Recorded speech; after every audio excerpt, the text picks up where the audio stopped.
Salut tout le monde, bienvenue dans ce nouveau C'est lundi, que lisez-vous? Je vais tout de suite vous parler donc de mes lectures passées de la semaine dernière. Donc j'ai terminé Le Dragon Griol de Lucius Shepard, publié aux éditions J'ai lu. C'est une bonne lecture, pas une très bonne, pas une excellente, mais une bonne lecture tout de même. J'ai beaucoup aimé l'univers en fait de ce dragon qui est toujours en filigrane derrière toutes ces nouvelles, qui influent énormément sur les personnages. Après, il y a certaines choses qui m'ont plus embêtée, comme tout l'aspect sexuel donné à l'ensemble de ce livre. Parfois, enfin même souvent, je voyais pas du tout l'intérêt d'insérer des scènes de ce genre. Parfois, il y avait vraiment, on comprenait vraiment pourquoi il devait en avoir, mais la plupart du temps, je me demandais quand même pourquoi il en insérait à tout bout de champ. Et je me demandais même s'il arrivait à décrire un personnage sans parler de son appétit sexuel, tellement c'est omniprésent. Je trouve ça un peu dommage parce que bah voilà, ça n'apporte rien au récit et on aurait très bien pu s'en passer. Donc voilà, c'est ça qui m'a un petit peu gênée dans la lecture. Maintenant, ça reste quand même un livre très original, comme souvent chez Le Bélial, vu que c'est eux qui ont publié d'abord ce récit. Et ça sort vraiment des sentiers battus de la fantasy, donc pour tous les fans de fantasy, c'est quand même un livre à découvrir pour voir un petit peu comment on peut s'extraire de tous les carcans de ce genre. Mais personnellement, ça sera pas un coup de cœur, ce sera pas une lecture hyper marquante parce que justement j'ai été gênée par plusieurs aspects.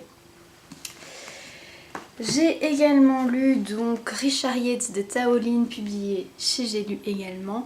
J'ai été très impatiente de le découvrir et bah voilà, je suis vraiment tombée sur un ovni littéraire. Il n'y a pas d'autre mot.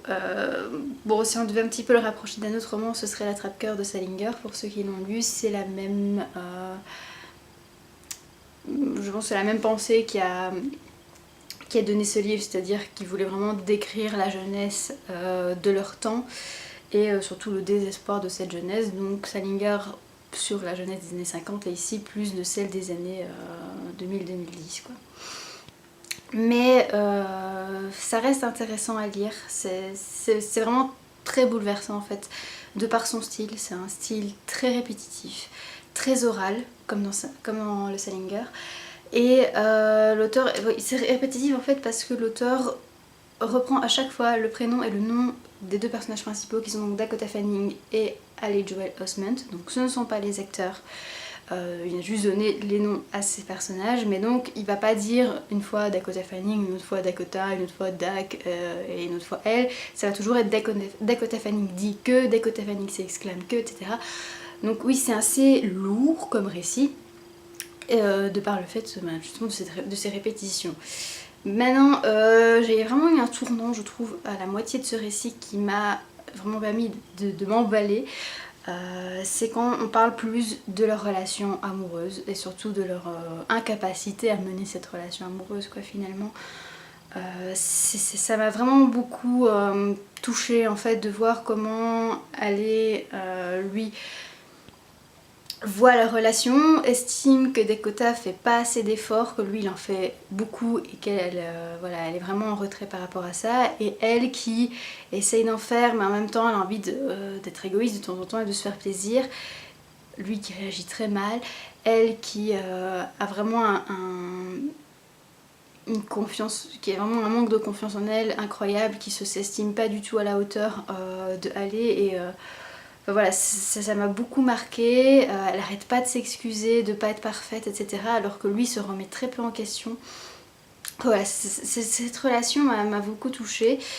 Maintenant c'est vraiment un livre que je conseille pas aux personnes un peu déprimées parce que voilà, les personnages ont envie de se suicider toutes les deux pages. C'est vraiment un livre sur le désespoir de la jeunesse, c'est vraiment...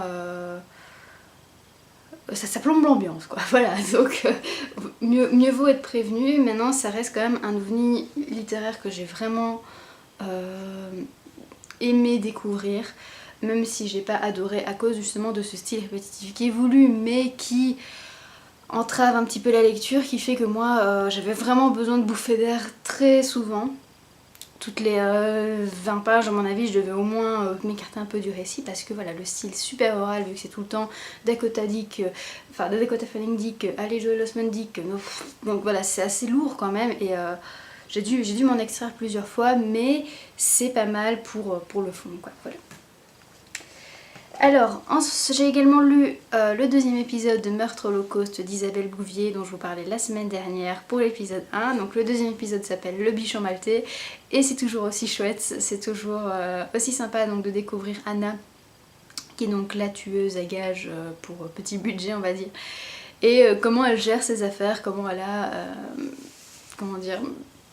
Enfin elle est cool avec son activité, c'est comme si elle faisait n'importe quoi d'autre, c'est vraiment ça qui est détonnant, qui est truculent finalement dans cette histoire et c'est vraiment des épisodes vraiment trop courts quoi. Voilà, je suis arrivée au bout de cet épisode en me disant non pas déjà donc voilà, je pense que je vais attendre que tous les épisodes de la saison 1 soient sortis pour tous les acheter et tous les lire d'une traite parce que je pense pas que je pourrais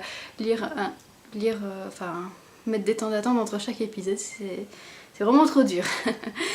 Alors en ce moment je suis en train de lire Courte Jour de François Buchot, donc c'est en e-book. Il s'agit donc d'un thriller, enfin un fast thriller, c'est-à-dire un thriller sans temps mort, qui se déroule en Floride dans le monde de l'athlétisme. Donc il y a une jeune athlète de 17 ans dont le corps va être retrouvé calciné dans une forêt. Donc voilà, l'enquête va démarrer là-dessus, j'en suis qu'au tout début, au premier chapitre, donc je peux pas vous en dire grand chose pour l'instant, mais j'ai hâte de me plonger dedans et surtout d'avoir un récit punchy parce que c'est vraiment ce que j'ai besoin pour l'instant. Donc voilà, le fast thriller, ça va être une découverte, mais j'espère que ce sera une bonne. Alors ensuite je passerai à un tout autre genre vu que ce sera Un repas en hiver d'Hubert Mingarelli, publié aux éditions J'ai lu. Il s'agit d'un récit historique où on suit 3 soldats allemands dans la forêt polonaise. Voilà, donc ils vont être envoyés dans la forêt polonaise alors que l'hiver est super rude à la chasse à l'homme. Et donc ils vont trouver un jeune juif et voilà, vu qu'il fait vraiment super froid, ils vont se réfugier dans une cabane et déguster un repas ensemble. Et donc je pense que leur avis sur l'autre partie va changer grâce à ce repas. J'ai hâte de voir ce que ça donne. Et puis c'est tout petit, ça fait 120 pages donc ça sera très vite lu. Voilà donc pour ma semaine, j'espère que vous avez eu de très bonnes lectures et que vous en aurez encore cette semaine. Moi je vous retrouve très vite pour d'autres vidéos. Ciao!